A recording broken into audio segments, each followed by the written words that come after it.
What's good, brother? How you doing, man? I'm good, man. How about yourself? Yo, I love your freaking background. Where do I get a King Mighty 2 poster, dog? I need to, you know what? I need to set him up. I need to set him up. I never thought of that. Yo, that shit looks fire behind you. Yo, that looks like I want to freaking buy tickets to that, freaking to see it in freaking the world premiere on Friday, man. Word. that's kind of what I was going for. Yo, both album covers are freaking fantastic. They both follow the same theme, and I didn't know until I was playing some of your joints on Tuesday, and old head Ed said, "Yo, Healthy, what's up with the matador riding the bull, freaking the bull rider on the picture?" And I'm here looking all over the picture for a bull rider. I didn't know that that's what that was. I thought that was like some freaking phoenix growing out of the freaking fire or something, dog. On the bottom left hand corner of the poster, and then you're there like, I don't know, man. It just I threw all the images together and it just stayed there. You did the album cover? Yeah. So what I do is so the theme for the album covers are like I like to combine both elements from like Detroit and Miami. Okay. So if you notice, so on the first album, it's a bunch of Detroit ruins, and I took like a Miami skyline. Okay. And yeah, so and then so for this one, it's like South Beach in the background, but I threw like some more Detroit shit. So you got the bridge connecting to Canada and shit like that. Oh, that's fire. I would have never. Yo, I just see them like freaking like desolate diaspora freaking landscapes, like freaking end time freaking sceneries. Yo, give me 1 second. I think King Micah is coming in right now. 1 second. Let me bring him in. Okay. Let's bring him in. Salute. We got King Micah in the building. Yo, what up? What up, homie? Can you hear us? Yeah, loud and clear. Can y'all hear me? Yeah, you coming through loud and clear, brother. Welcome, King Micah. Welcome, freaking Mighty Healthy. Actually, let me hit the brakes, man. Welcome to WVCC Scythe Life Radio. We welcome you as esteemed guests. You know how we get down every week. I got 2 questions. You answer them. I got 3 questions. You answer them one by one. Who you is, where you from, and what you rep. Word players. I'll let the rapper go first. I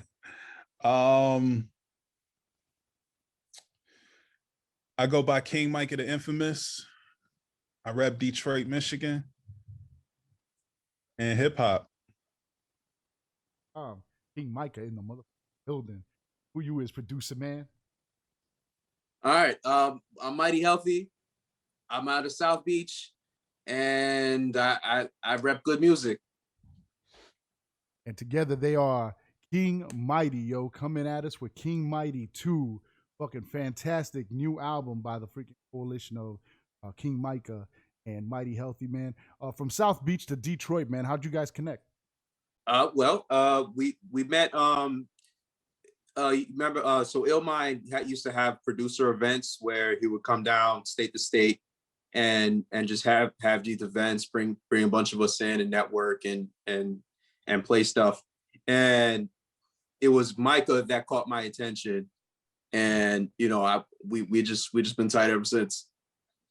And that was at an Illmind event down here in Miami, or where was that at? Yeah, it was in Miami. It was back in 2019. Okay. And Micah, you had traveled down to Miami for that? Yeah. It was Miami. It was around the time of my birthday. And like my wife, she surprised me with this with the tickets to go to the Past the Aux studio session with Illmind. And yeah, so it was like around that time in April of 2019. Oh, so we're right around the anniversary of not only the meeting, right? I know you just celebrated your birthday, right, Micah? Yeah, this Monday I celebrated my 34th. Salute, man. Happy birthday, brother. And so 2019, you guys connect. And yo, by the way, salute to your wife, man. If that's not the dopest freaking gift ever, not only a trip down to Miami, but a trip down to Miami to build with Illmind, yo, that's a dope sister right there, man. Facts, man. Facts. My girl would buy me freaking the CD and be like, here. You like, Here you go. you like this producer, right? Yeah, I paid your subscription to Spotify this month. So. So you guys build there.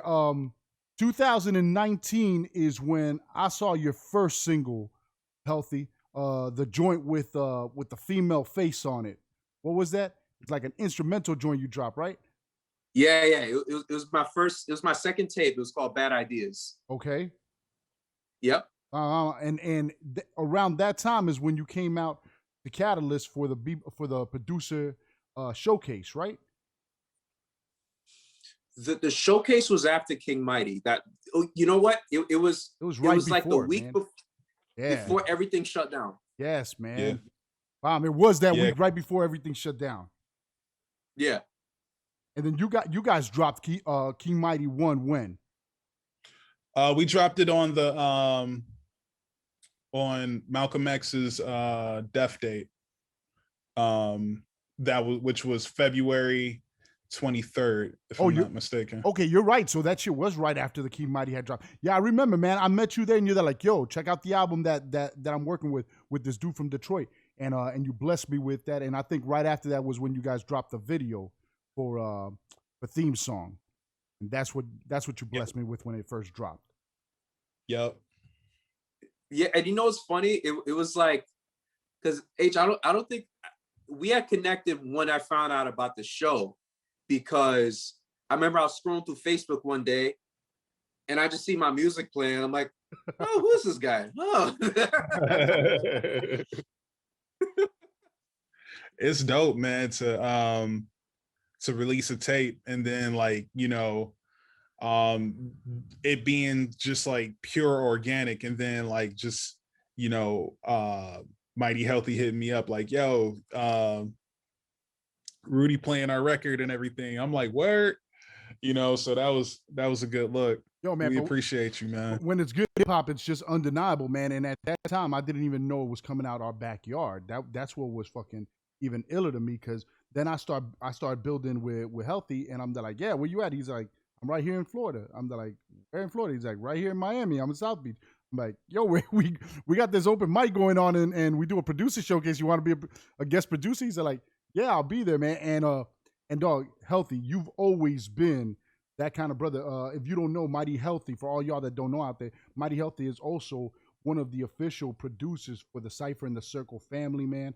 I mean, we put him down in the crew like that because him, Chef Draz, a couple other producers have always been out there and providing beats to the Circle, to the Cypher, and to the community out there, man.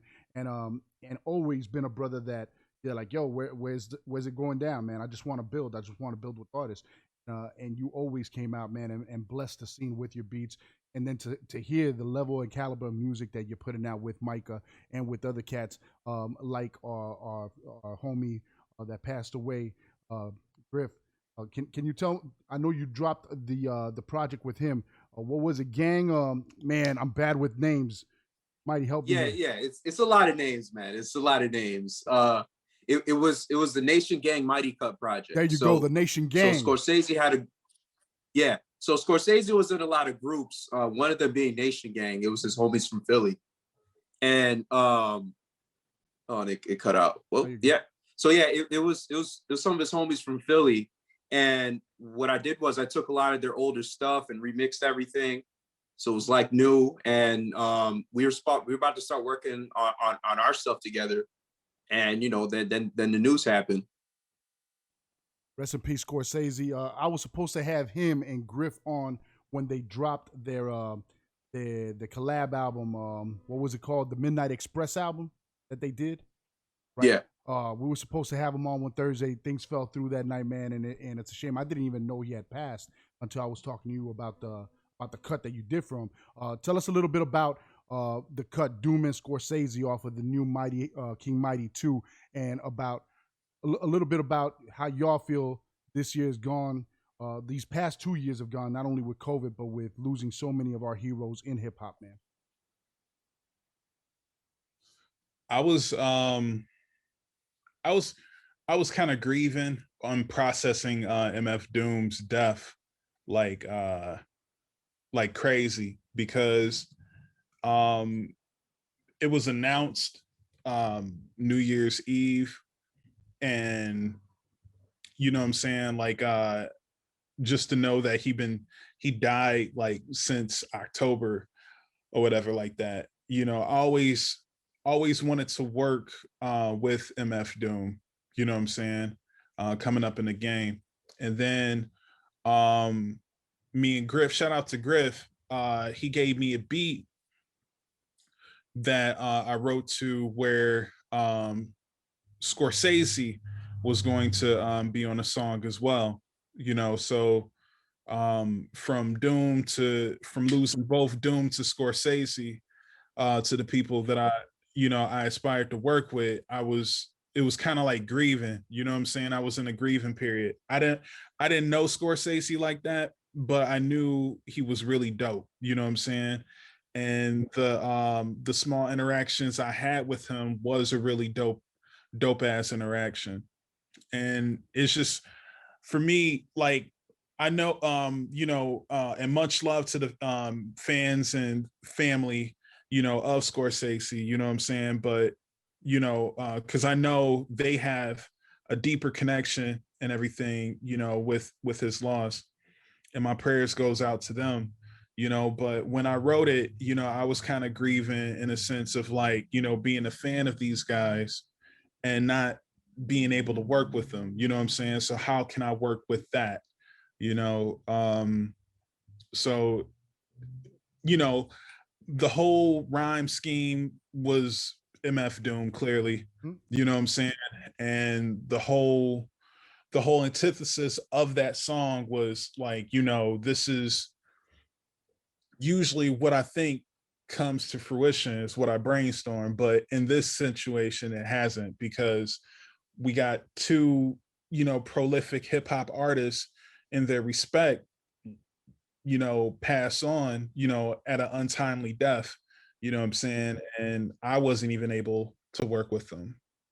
Yeah, and the thing is, with the especially with the Doom passing, it's almost like, and we kind of never really spoke about it, but it's just like the album just started unintentionally becoming more Mad Villain like. Mm-hmm. And it's just like, between that and then all the songs we started coming up with after, it's like we're really trying to just pay homage. And I love that about it, man. I love that. Before I got to, as I'm listening through the album, doing my little write up on it for the weekend bag, the week that you guys released it, that I covered it. I'm here listening to the beginning of it. When it gets to Uno, that's a little instrumental cut that you got, that screams freaking of Mad Villain, man, of Doom's freaking sample slicing and taking, and I never saw it as a bite, and I thought it was. I remember me and Proof were working on the Waterproof when Doom had passed, and I had to fight the urge of telling Proof, yo, Proof, I want you to drop out freaking the beat and put or freaking little sound bits in between the verses. Do something in honor of Doom. And I think it affected all of us like that, where we wanted to pay homage. And that track, I think, is a beautiful homage, a piece of work that pays tribute to not only Doom and his style in the beat and in the rhyme, but also Scorsese, and just for MCs that we've lost, man, untimely this year, for one reason or another, that we got to give each other our flowers. We got to freaking reach out and work with as many of each other as we want, because freaking sucks when that happens. You're like, damn, man, I just Yeah. freaking one verse away, Yeah, or I didn't send that freaking verse, or I didn't write it on time, or whatever it may be. I never reached out to him. And that's the kind of person Scorsese was. Because the thing is, I've never met Griff in person. I never met Scorsese in person. A lot of us never, I've only met Micah once, but for some reason, it's like all of us are just all in it together with this thing. And Scorsese was always the epitome of that. He was the first person to get me to do remix records, which I never used to do. He was his attitude was always just like, he wanted to collaborate with. He was such a purist. He wanted to collaborate with everyone, and then that's something I took from him, and I try to do more now. Just reach out to more people and just do anything I can to help push this forward.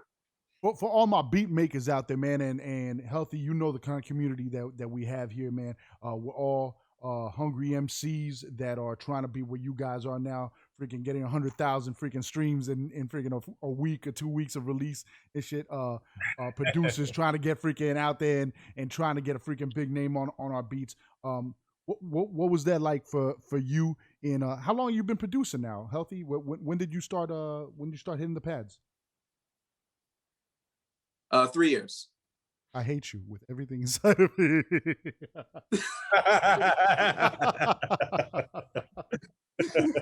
Chef Draz is at home inside of his Tesla listening to us shaking his fist at you. 3 years. Yo, freaking. Yeah, I 3 years. I'm 27 years old.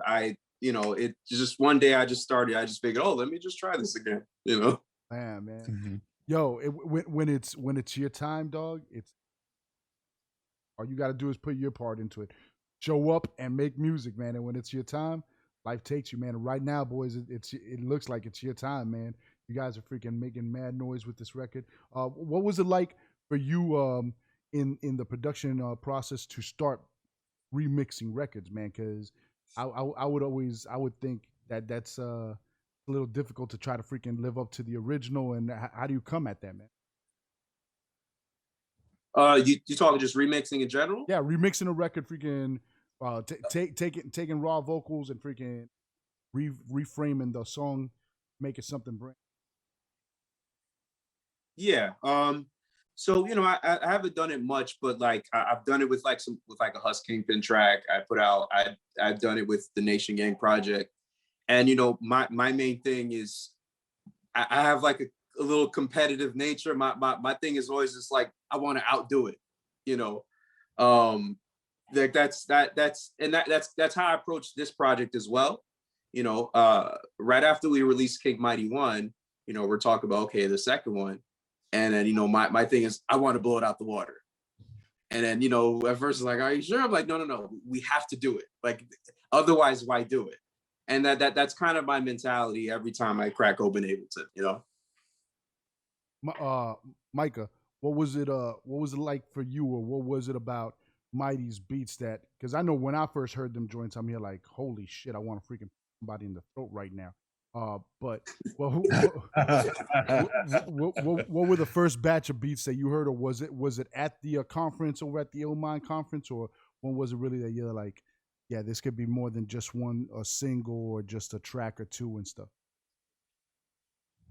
Surprisingly, after me and Mighty Healthy linked up at the Past the Aux session, it was a few beats that I knew had potential, but it wasn't what I wanted, you know what I'm saying? And I think later me and Mighty Healthy discussed, like, it was just more so just building a stronger rapport with one another to know each other's style and everything like that. The first beat I actually wrote to and felt in confidence of was the theme song that was on KINGMIGHTY 1. You know what I'm saying? So, after I wrote to that and playing it back and everything, and we both was like, yo, we got something here. That's when like the beats just start coming and start clicking, because it's just like, okay, I don't know, it was like a light bulb lit inside his head or something, like, oh, yes, this is what he needs. You know what I'm saying? Okay. Yeah, and the thing is, because this is, I've tried before Micah, I've tried little one-offs with like other artists that kind of come and go, or we kind of put things to the side. So, but like this was really my first experience working with one person, and we were just trying, just trying to figure things out, being patient and just trying things. And overall, my specific approach with Micah is to break structure. A lot of us, we like to be rigid and stick with verse, hook. Yeah. Micah's a great songwriter. He knows how to mix it up, but I really wanted to break that with him, and that's why as these albums progress, they become more scatterbrained. No, but once again, from the King Mighty 1 to the King Mighty 2, you could see not only the evolution in the beats, I mean, freaking just completely structured, the fluctuation in them. Almost all of them have some sort of intro, freaking and outro, different segments and stuff. But just the writing on it is fucking savagery, man. From the intro, with the nice little freaking, oh, this feels so nice. When I first told him I wanted to do the album and shit, he sent me this shit, and I just want to punch somebody in the face, yo. And then you proceed to freaking to rhyme on that freaking, oh, it's a beautiful sunny morning beat, and killing motherfuckers talking about throwing rocks at Bruce Banner's house, dog, yo. And then when the beat switches up on that shit, I think that embodies the whole feeling of the album. When the beat switches up on it and just the ruggedness of the freaking distortion and the freaking yo, and that shit dropping in hard. So you guys have a rocket hands with it. Salute to y'all, honestly, from hip hop fan. All my people, when every joint I played, they're fucking loving it and eating it up. You surprised the hell out of me when you sent me the track listing and I saw the track with Elzhi, man. Tell us about freaking K.O. Kin and freaking landing Elzhi for that. So for all of the features on this entire album, Micah did not know about any of them until I actually sent them. So they were all complete setups. Yo, Micah, you're like the most spoiled freaking brat in the world, dog. Your girl sends you down to Miami to meet Ill Mind and shit, dog. Freaking my man is setting up Guilty Simpson and freaking Elzhi, freaking on the back burner. That's how. See, but the thing is, I don't know if it's spoiled because you got to rap with Elzhi and Guilty Simpson and Ace and all these people. Like, right. That's work. That's a lot of work. Yeah, I wouldn't say I was spoiled, bro, but I would like to think that, but like, it honestly took me like 2 to 3 weeks to write that verse with Elzhi, because one, I didn't know anything about it, and then two, I'm a huge fan of Elzhi. You know what I'm saying? I'm a huge fan of Guilty Simpson. So when Mighty Healthy came with that sucker punch, you know what I'm saying, and gave me those tracks, I'm like, what is going on? You know what I'm saying? I wasn't prepared for this, so like I spent like 2 weeks. I spent that whole month writing those verses out, just processing the fan in me of these two giants, you know what I'm saying? So I wouldn't say spoiled. I felt pressure, definitely. Yeah, man. It was pressure to perform. All right, so how did it work? Healthy, you got them on the beats, and then you sent them over. You send them over to Micah, like, yo, check what I got for you to write on and stuff. Yeah. So before it was like, hey, like, what do you think? Who do you think you'd want for this second one? Because I think maybe the second one we should get some people. And we think of some names. And I'm like, oh, okay. And then so I actually then reach out to Guilty. I reach out to Elzhi. Just very simple, like, hey, we're putting this together. Can you help us out? And they kind of just happened like that. And Yo, I swear, King Mighty is like Dave Chappelle's white friend in that one stand-up joke where he's like, oh, my white friend just goes up to the cops with a joint in his hand. He's like, oh, where the Bowery Street is? He's like, hey. Where's Third Street? Yeah, you go down the street and to the left. make a left. He's like, how the fuck did you get away with that? Mighty Healthy's like, I just reached out to Guilty Simpson and Elzhi. I was like, hey, you want to be on an album? Yeah, sure, bro. I don't know, like, what it is, like, for me, it just feels very normal. Like, oh yeah, I'll just ask them. Like, what are they gonna say? you are, and you know what? Like me being a fan, I would probably have this like long ass paragraph as to like why I'm a fan, and I'm just thinking like Mighty Healthy was just like, "Yo, what up? Yo, what up? Check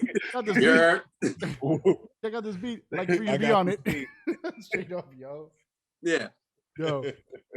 When we did the interview with Kambata, when I first heard Kambata, if you guys don't know about who Kambata is, fucking off of Mellow Music, fantastic MC.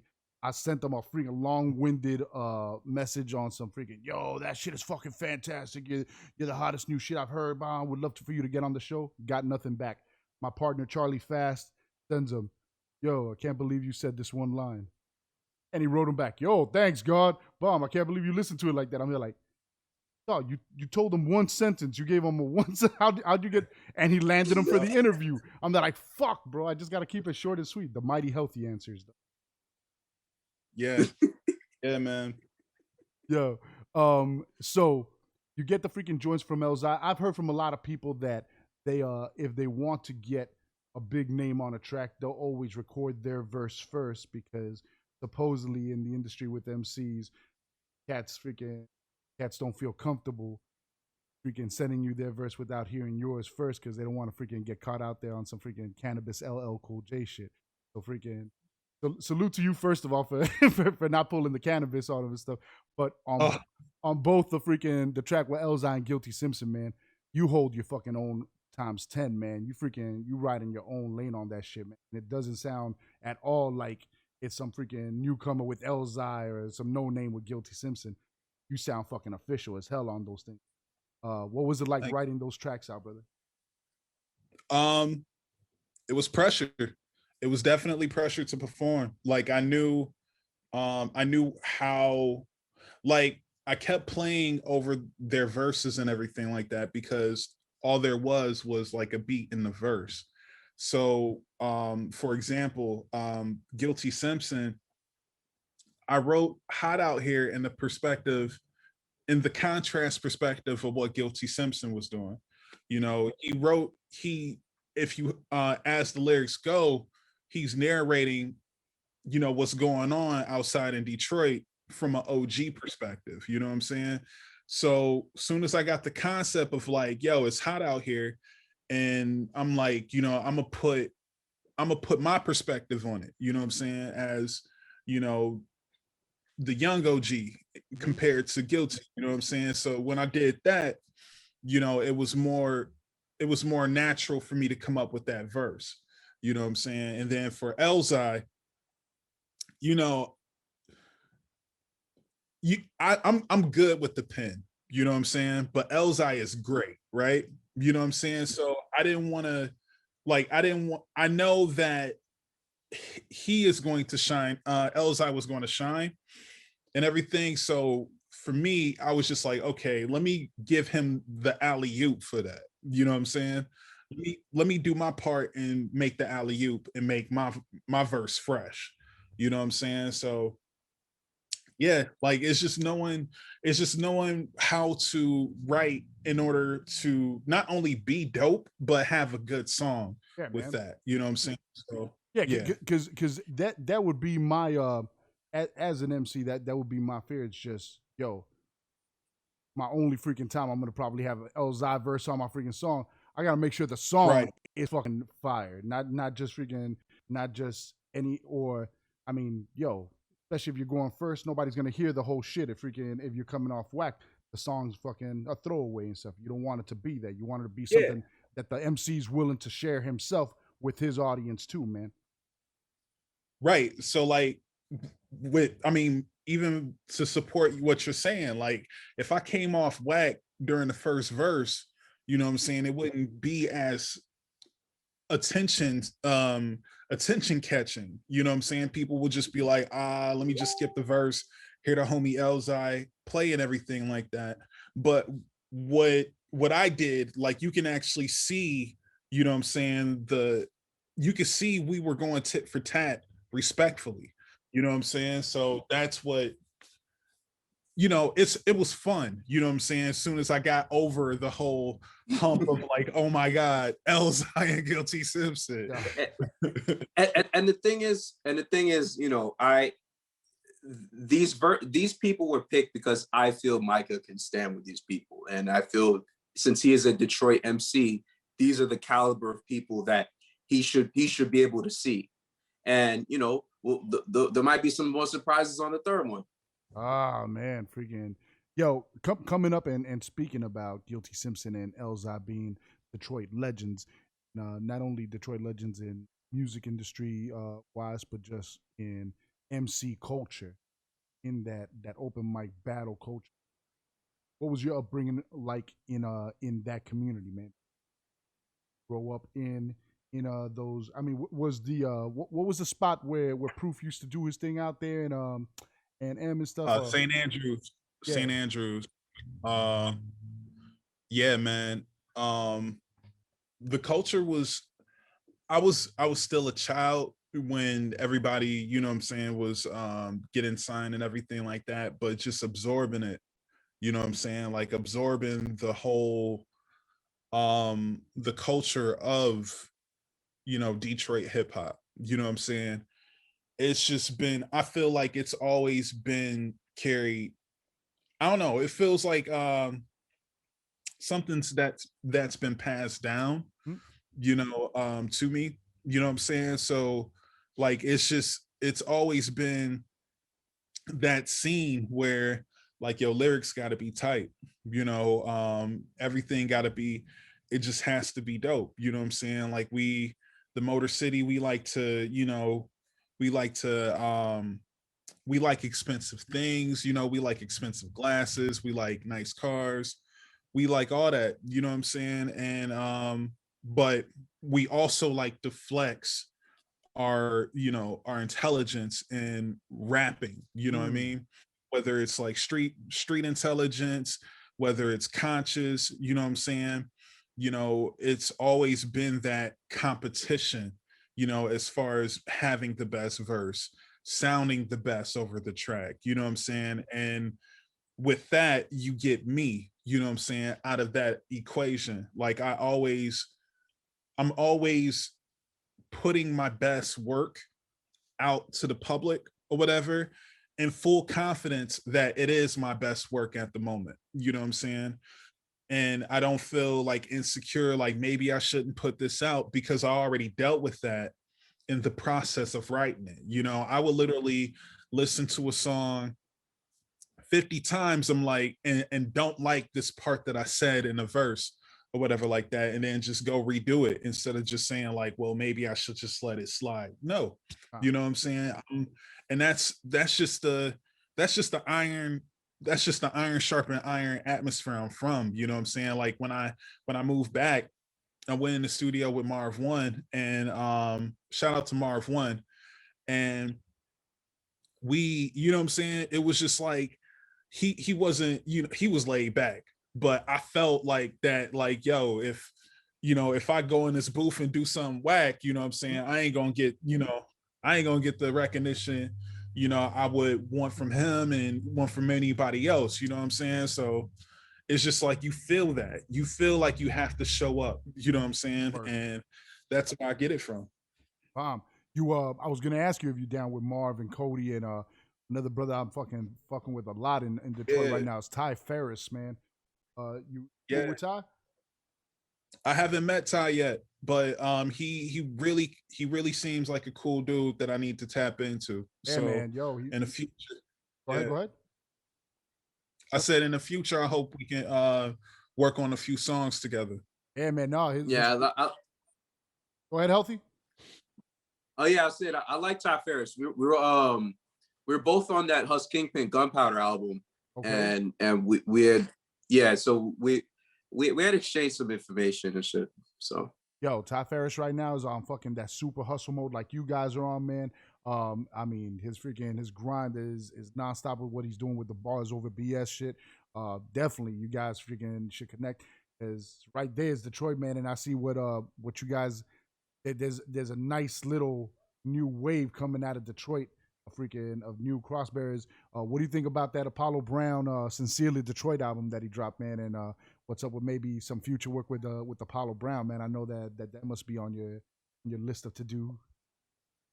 It's funny, man. I love the Detroit album, but what's funny about it was like I was just coming off the ground, and I felt like, man, I should have been a part of that album. You know what I'm saying? I should have, you know, but that just what made, you know, that's what made me more crazy as far as like, you know, writing, you know, as far as my writing goes now, you know what I'm saying? So the next time, if there is a Detroit 2 album, you know what I'm saying, I'm on it. You know what I'm saying?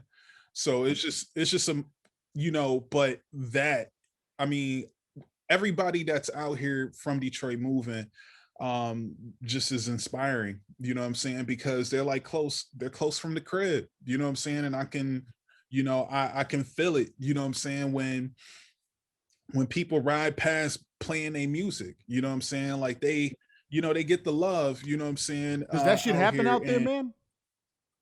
yeah, I would like, okay, so when a Detroit album, Sincerely Detroit album came out, you know what I'm saying?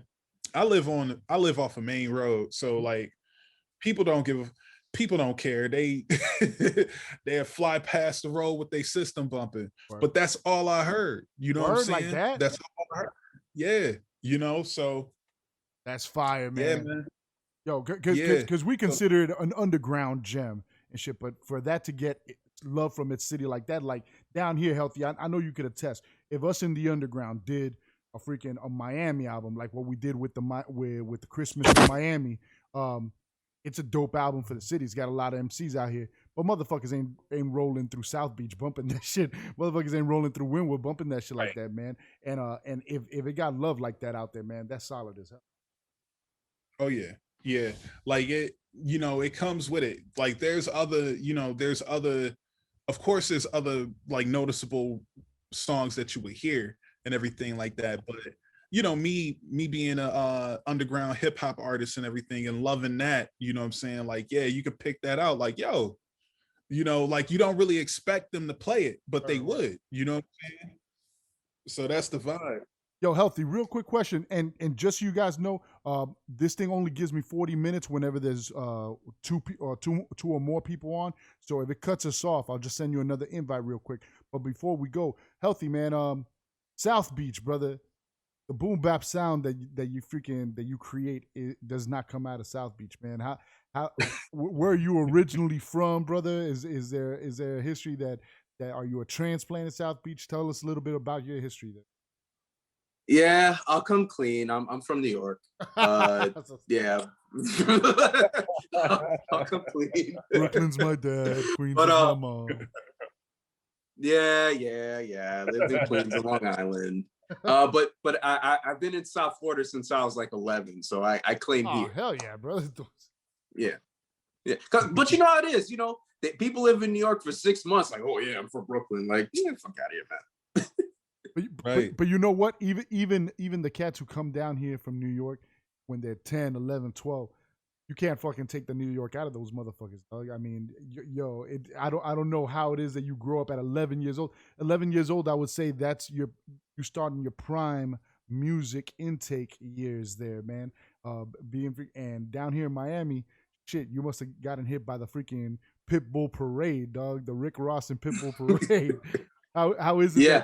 How is it that you steered towards that boom bap sound, man? Were your parents into dope hip hop, or did you hear it from brothers? What was it? Well, no, I'm the oldest sibling. I don't know. You know what I think? I think it's because, and I don't believe in like astrology and all that nonsense, but I was born on November 9th, 1993. November 9th, 1993, 2 albums came out. It was a Tribe album and it was 36 Chambers. And I don't know, I just had this obsession with Wu-Tang like forever. It was just the kind of music that I just gravitated towards. November 9th. I still loved everything else. Yeah. Holy shit. You were born on the day Midnight Marauders and Enter the 36 Chambers came out, dog. Yeah. Like that must mean something.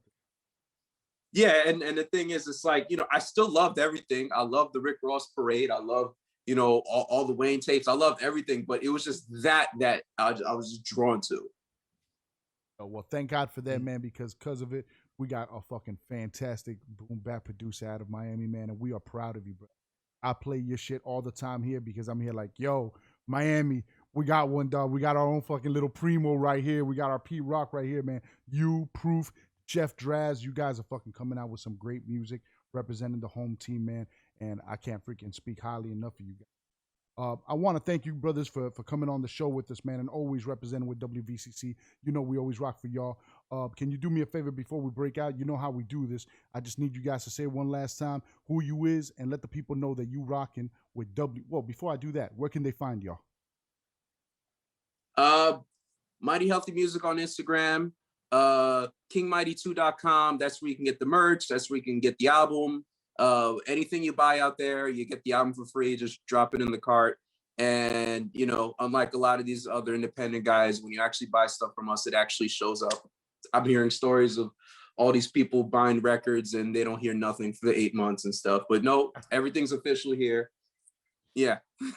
you guys had the CD before freaking you guys even put it up for sale, huh? Yeah, we're professional operation, man. We had the CDs, we had the vinyl, we had everything up and ready. Oh shit! So you guys got your vinyl ready to go? Oh yeah. You could buy one right now. Yeah, it'll ship in 3 to 5 days. Yo, everybody, go on King Mighty 2. I'm fucking waiting for my paycheck tomorrow. I got my freaking 2 shirts already in my freaking cart right there, and I'm gonna pick up my vinyl tomorrow, man, because I need that shit on my record player. Yo, without further ado, let them know who you is and let them know you rock with WVCC. Saif Life. Can you do that for me, fellas? I'll let the rapper go first. Yo, this is King Mikey. This is King Micah the Infamous, and you now rocking with WVCC. Yeah. Oh yeah. At my IG handle at King Micah the Infamous. What's going on? It's Mighty Healthy. You know, I already said it before, man. I'm rocking with WVCC, man. You gotta hit him with the Saif Life. Hit him with that Saif Life, boy. Oh, okay. Saif Life. Saif Life. See, I'm not a rapper. I can't do the cool stuff. No, he can do that. I can't. Brother, I'm gonna chop the shit out of all of that. Make that shit sound freaking fantastic.